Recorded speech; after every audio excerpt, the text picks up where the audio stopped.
Well, speaking of pudgy and selling out, what is left to do for you? I mean, so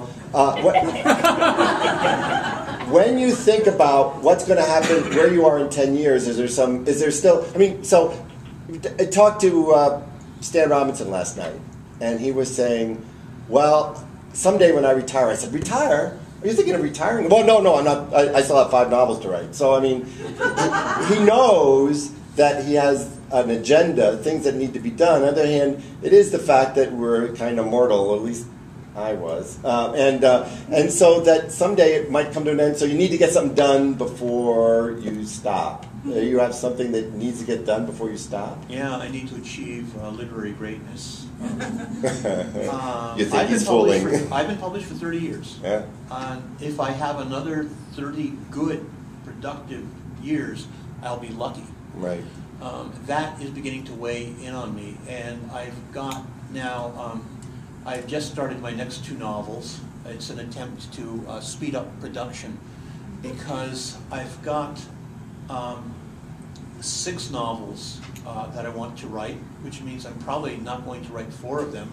I've got a lot of stories that I want to write, and stories eat up time too. And I am getting new ideas every day. So there's, you know, I'm just looking for ways that I can sort out the best ideas and do them, because all I really want to do is, Bruce Sterling, God bless him, came up with the best metaphor for this ever. It was one of his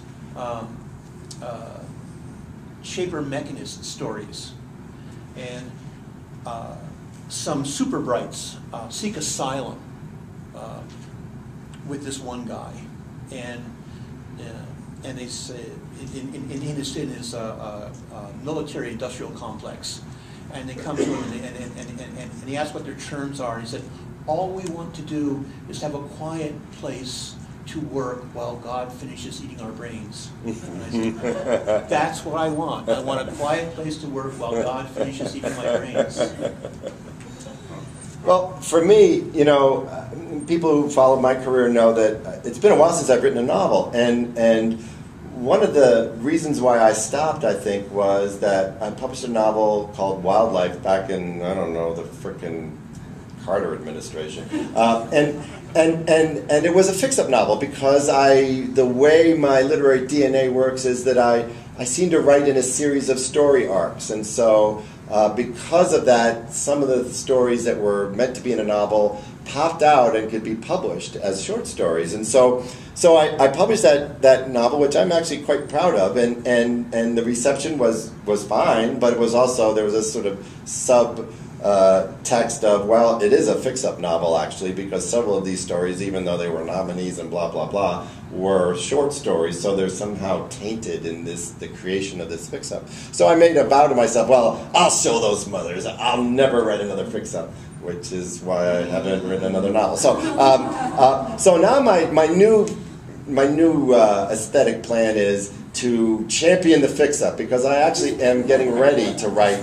I have 2 fix-up novels in progress, and I intend to publish them both. And I intend to make them as good as I can make them, and I intend to stand behind them, and I intend to take on anyone who says fix-ups are inferior. Me and Ted Sturgeon, you know, and Ray Bradbury, we're going at these guys. You know, they're not going to stop us.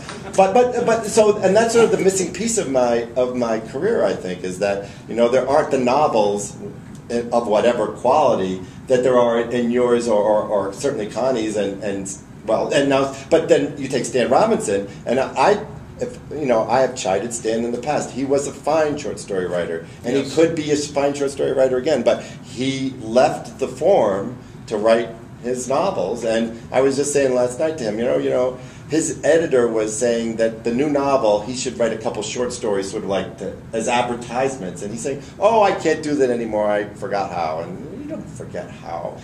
And, you don't forget how. But, you know, to me, to go back to the Silverberg model, you know, Silverberg wrote some immortal novels, and he's written some immortal short stories. And I think that M. Swanwick here has done much the same. And so that's sort of the piece of my work that needs to be done. At least need to weigh in with some more novels, so whether they're immortal or not, they're novels anyway. So on a footnote off to the side here, I want to ask a question about the stories which I always think of as the Mr. Boys of summer. Right. As you've been writing is it June story for Asimov's? For a while, yeah. For how many years? Well, what happened was that I wrote it for 20 years, and it became sort of an albatross around my neck. It was a good thing because the deadline would come up, and Sheila would say, you need to get your June story in, and then the deadline for the June story is passed, and then if you don't get it to me Tuesday, there wasn't going to be a June story. And so sometimes it would make me do the thing that has sort of become my MO, which is to put the story off until after the deadline and then write in a white heat. And that white heat was often very, very useful for me to get things done, but also was very creative. So, the story Going Deep, which was the nominee from the Nebula nominee 2 years ago, was the last June story. And so 20 years was enough. And so now if you see my stuff in Asimov, it will be in some other month or in some other magazine. So we got 5 minutes left, and I want to ask. I wanted to ask you one question. Okay, go ahead. I said, now that it's over, are you aware of the fact that Gardner scammed you? No.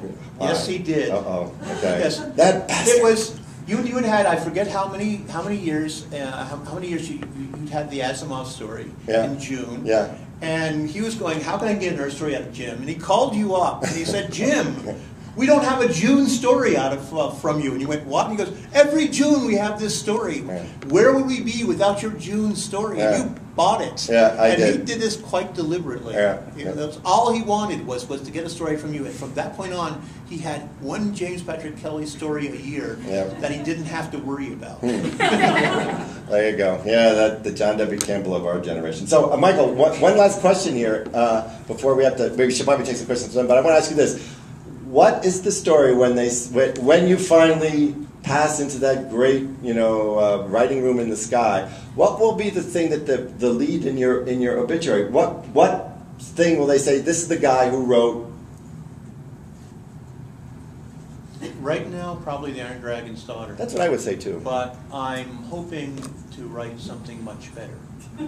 Yeah.